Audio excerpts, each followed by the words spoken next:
What is up, my friends? You are very welcome along to our player ratings video here on Anfield Agenda after Liverpool have beaten Bournemouth by 2-0, a result that keeps us top of the Premier League table and increases that gap over Arsenal, who of course take on Manchester City at the Emirates tomorrow. We can sit back, feet up and enjoy it. I'm going to go through now and give the referee, the players, the substitutes and the coach all a score out of 10. As always, you'll see two scores. The one in the upper right hand corner is the average audience score and the big square will be my score. We wouldn't be here on a match day though, ladies and gentlemen, without the support of our incredible sponsors, Manscaped. A reminder to check out the Performance Package 5.0 Ultra All-in-One Men's Grooming Kit that you can treat yourself to with 20% off and free shipping. That is 20% off and free shipping store-wide at manscaped.com with our unique code Anfield20. Use that at checkout or scan the QR code in the bottom corner. Maybe you prefer the Chairman Pro face shaving kit package. Whatever your heart desires, you can get that 20% off and free shipping with our code. And thank you to Manscaped. Without the support, we wouldn't be here to do what we do. Ladies and gentlemen, let's get into it. Let's get going with the referee. I actually thought he did alright, you know. Darren England today, I thought he did okay, so I've given him a 7. And the Anfield Agenda audience have gone for an average score of 6. You know, there were yellow cards in the game, but I thought they were yellow cards all around. I don't have any complaints about them. The penalty, I thought he did very well to spot, because I didn't spot it in real time, but then when I seen it back, I thought fair enough. So yeah, normally I complain about refs, but I thought he did that game well today. Moving on now to Alisson Becker. Brilliant. Nothing really else to add. Absolutely top notch. Some rockets of shots he couldn't do much about. Obviously Semenyo rattled the post of the bar. They hit the post again in the second half, but he made some big saves. A good one-on-one save where he came out and smothered as Semenyo tried to toe poke it past him at the near post. Another one, of course, from Ryan Gravenberch that ricocheted off when Alisson got down and scooped it out. And he worked hard for that clean sheet today, ladies and gents. So I've given Ali a score of 8.5 today. And you guys not too far behind with an average score of 8.4. I should point out, I've said this before, I'll say it again, I don't know the Anfield Agenda audience's scores before we start. So these are coming in as a surprise to me as they are to you. We move on now, though, to Trent Alexander-Arnold. And as soon as we get an update around the Trent injury situation, we'll bring it to you. He went down holding the upper portion of his right leg, and we don't know any more about it at this point. So he was replaced in the game then by Conor Bradley. And I thought he was all right, Trent, on there today. He was going to have a tough afternoon against Semenyo and Kirkes. But, you know, the chat was quite divided on it. I thought he was okay. I'm not going to say he was great. Not going to say he was terrible. Just okay. So for that, I've given him a 6.5. And the audience, we're not too far apart. The audience have gone for a 6.3. If you disagree or agree, do let me know in the comment section. Right, Ibrahim Kanade. Look, both are centre-backs today. No complaints from me. I thought they were both top-notch. In fact, I go as far as to say I think they're the best centre-back pairing in the Prem, maybe in Europe. And Kanade and Verge certainly earned their crust today. So, for me, Ibrahim Kanade gets a score of 8. The audience have gone at a 7.4. I always like to give the defenders a high score, and we've kept a clean sheet, even if we did ride our luck a little bit. I want to give credit as well, by the way, to Bournemouth today. Their fans can be incredibly proud of them. The style of football they play under Iriola is easy on the eye, and you can see where they've won many fans around the football world. We had to work hard today, as Arne said. Even when they went 2-0 down, they never let their heads drop. Same as when they were at Anfield. So credit to them, the Bournemouth fans. Right, Virgil van Dijk, our captain. It did show a little bit of the snidey side of him today for his yellow card. Just kind of leaving one on, coming in behind from the player. But aerially dominant, calm presence at the back, kept control of the game. Virgil gets an 8.5 for me for that. Just a little bit better than Ibu for me. So Virgil 8.5, the Anfield Agenda audience 7.9. Andy Robertson. Oh, Andy. More like it. Much more like it from Andy Robertson. That's the Robbo we've come to love over the years. And maybe Arne has this right. Give Robbo a full week's rest. Or as close to a full week as we can. I know he was overplaying the PSV Eindhoven, but he took him off. So at least he got some minutes off. And I don't know where I got the full week's rest from. Sorry, I was getting ahead of myself. But that was more like it from Andy Robertson today. And maybe managing his minutes a bit better is the way forward. So I think he can be very happy with his work. I've given him an 8.5 because I was really impressed with him. And the audience have gone for a 7.4 for Andy Robertson. Next up, look at him. Look at him. Look at that smile. What a man. For me, right with Mo, best player on the park today. I thought he was incredible. Mohamed Salah was the Anfield Agenda man of the match. I probably edge towards Ryan Gravenberch because he's just so complete. The all-around midfielder, can do it all, never loses the ball, always controls it in tight spaces, finds a way through, good eye for a pass, not afraid to break the lines. Just an absolute superstar. Incredible. So I've given him a 9 today, and the audience have gone a bit lower with an 8.1. Next up, Alexis Mac Allister.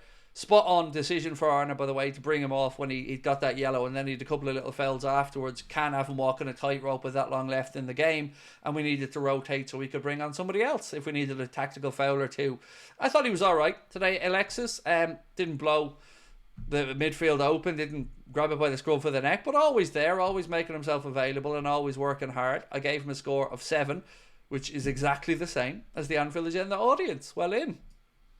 Next up, Szoboszlai, who divided opinion a lot today in the chat.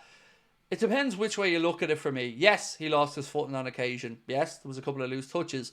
But the defensive side of his game, the work rate, it was extremely impressive. And I just can't believe how fit this guy is. And I don't mean in a good looking way, but he is that as well, I guess. But I just thought he was really good defensively today. And maybe in a game like that, I looked for that type of performance from him, and I'm going to move on to give Darwin credit for that as well, but I've given him a 7.5, and maybe we're closer because the audience have gone for a 7.2. So yeah, I think maybe the naysayers in the chat were in the minority.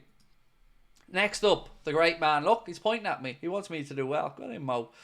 Double, one finger for each goal for Mo there today. Penalty, probably my favourite Mohamed Salah penalty for Liverpool. Emphatically buried it low into the corner.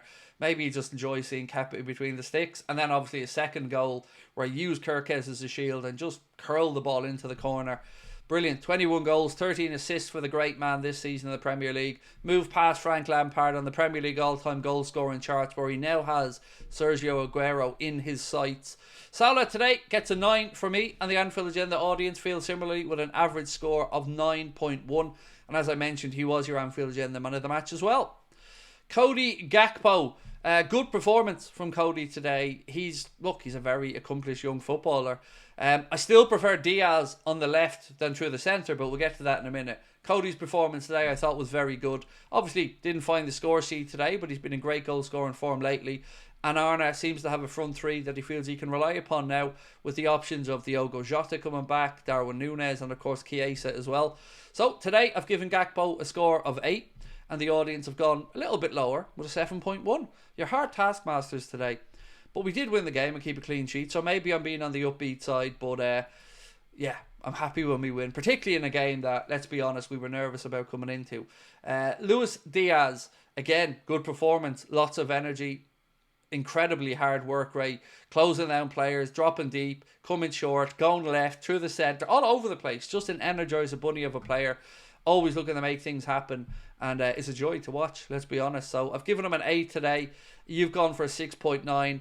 I don't think he's best through the centre. I still think he's a better player on the left-hand side, but he's doing a job for the manager. I thought he looked a bit better when Darwin came on and Lucho dropped out to the left, but 8 for me today, and let's call it a 7 from the audience.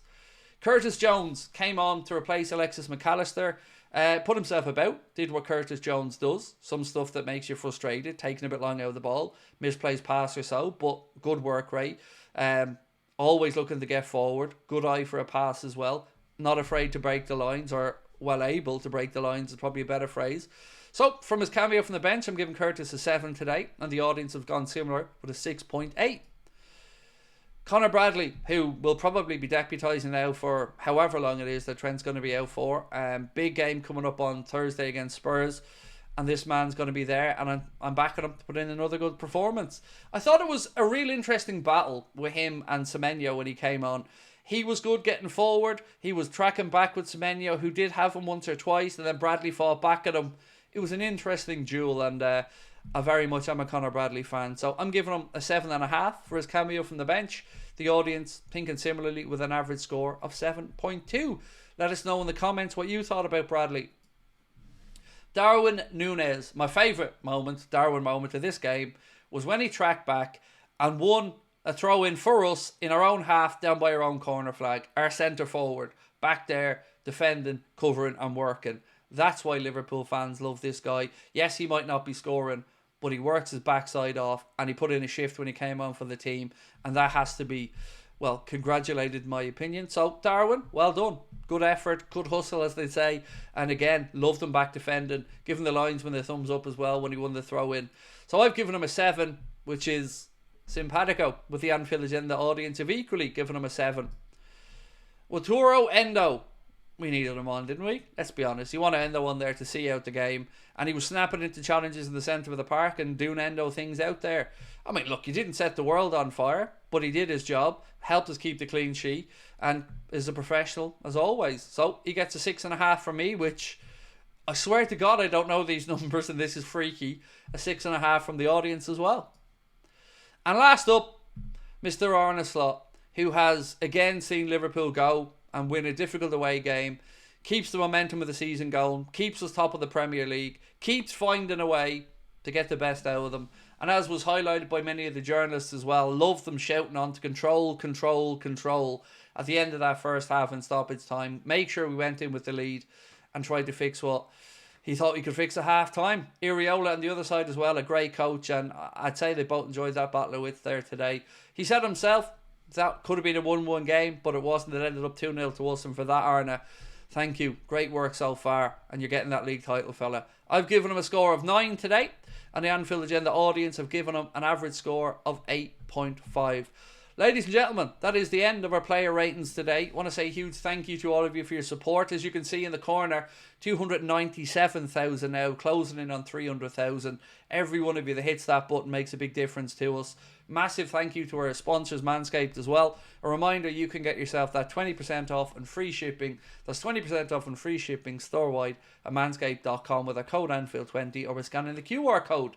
There's a news video going to be coming out at about 8:30 tonight, where we're hoping to have a Trent update and a few other interesting bits, including a bit from Agent Dom, because he's been at it with Kirkes again. So keep an eye out for that one dropping. Tomorrow, I'm not going to be live streaming again, as I just look to get my head right and take a couple of days off. But I will have a news video out tomorrow, and then we'll see you on Transfer Deadline Day on Monday for another live show. Appreciate you all. Thank you for watching. The Reds are top of the league and going well. Well done. 2-0. We'll talk soon. Bye-bye.